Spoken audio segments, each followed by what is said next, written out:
Friends, આજે હું share કરીશ તમારી સાથે એકદમ પરફેક્ટ આલુ પરાઠા બનાવવાની રેસીપી। તો આપણે અમુક ટિપ્સ સાથે આલુ પરાઠા બનાવીશું, જેથી તમે આ રીતે બનાવશો તમારે ક્યારેય આલુ પરાઠા ફાટે નહીં, સરસ વણાશે એમ। તો અહીંયા આગળ આપણે 4 બટાકાને બાફી લીધા છે અને છોલી લીધા છે। તો હવે આપણે એમાં મસાલો કરીશું, પણ એના પહેલાં આપણે લોટ બાંધી લઈશું। તો અહીંયા આગળ આપણે ઘઉંનો લોટ લઈ લીધો છે।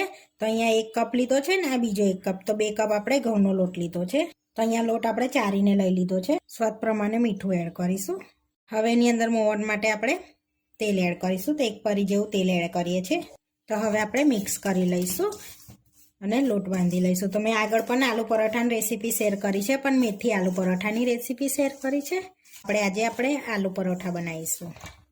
હવે બધું મિક્સ કરી લીધું છે, તો થોડું થોડું પાણી એડ કરતા જઈશું અને સરસ લોટ બાંધી લેવાનો છે। તો આ આલુ પરાઠાનો લોટ આપણે થોડોક ઢીલો બાંધવાનો છે, બહુ કઠણ નથી બાંધવાનો।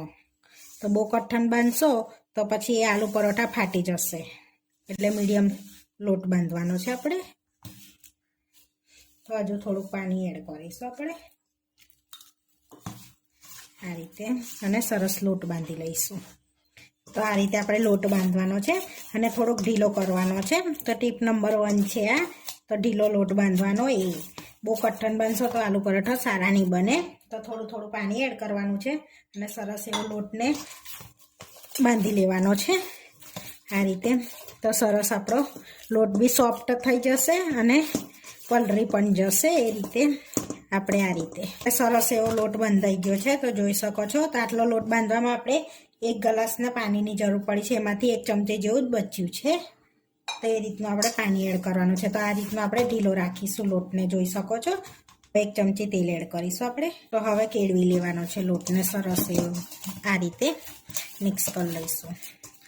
તો જોઈ શકો છો, સરસ આપણો લોટ સ્મૂથ પણ થવા લાગ્યો છે। તો આ રીતે આપણે લોટને બાંધશો તો સરસ આલુ પરોઠા બનશે તમારા। તો આપણે સરસ લોટ બંધાઈ ગયો છે। તો જોઈ શકો છો, સ્મૂથ પણ થઈ ગયો છે લોટ આપણો।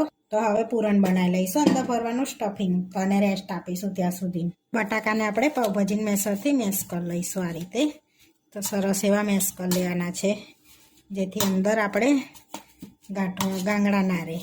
જો ગાંગડા રહેશે તો આલુ પરાઠા ફાટવાના ચાન્સીસ ખરા વધારે। હવે આપણે આલુ પરાઠામાં મસાલો કરી લઈશું।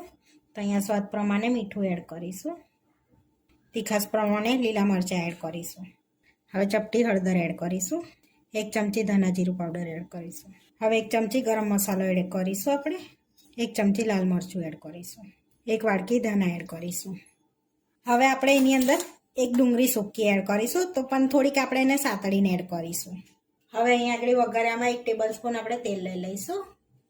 અહીંયા આપણું તેલ ગરમ થઈ ગયું છે, તો થોડીક હિંગ એડ કરીશું અને અડધી ટેબલ સ્પૂન જીરું એડ કરવાનું છે।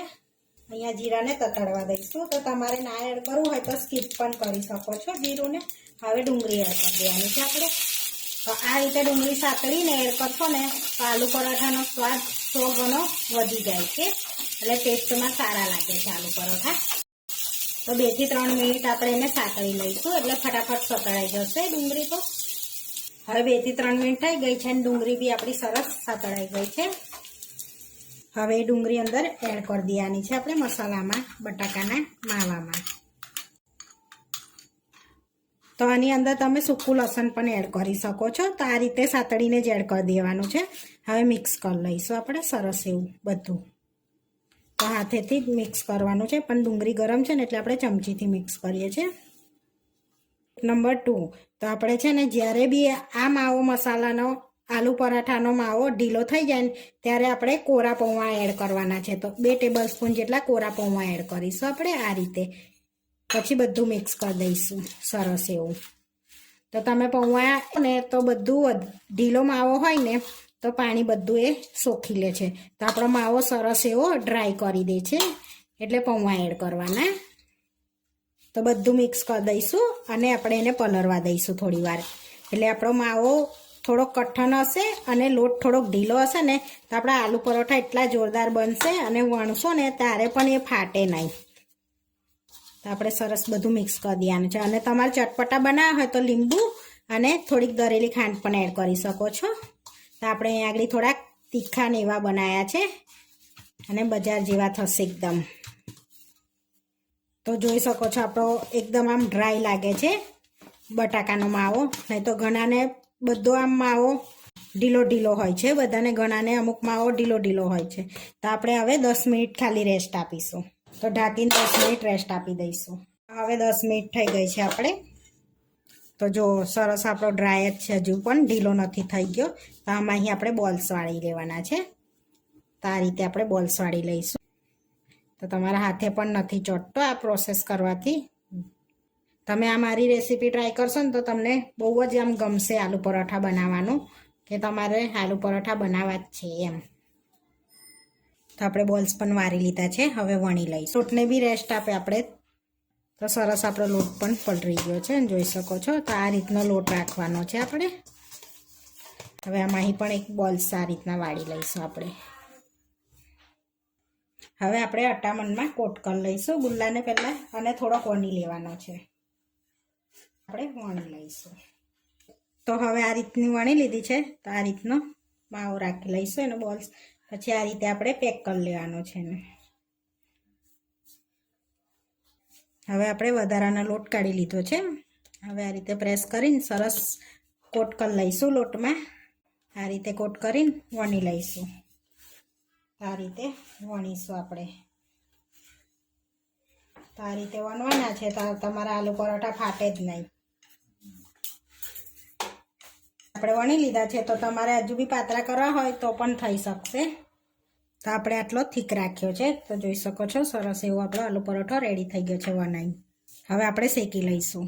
તો અહીંયા આપણે પહેલેથી તવો ગરમ કરવા મૂક્યો છે. તો હવે એડ કરી દઈશું પરાઠાને આપણે.